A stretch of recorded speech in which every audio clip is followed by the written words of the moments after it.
Hello, today we are going to watch another video. It also sometimes occurs to you that it would be good to have something according to which you could decide how much clearance to leave between two parts.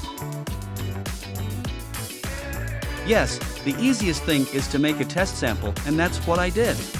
I made a ruler for which I have 2 pins, 1 square and 1 round. The pins are 10 millimeters in size, diameter and/or square.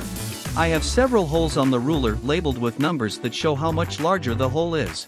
That is, for example, by 20 hundredths of a millimeter. That is, 10.20 millimeters. According to the ruler, I will try either a round or a square hole. The tolerance may be different for both shapes. That's why I made these two. And then I simply try which tolerance I choose. That's it. It's that simple. I have it printed on my printer so I know exactly what tolerances I can use.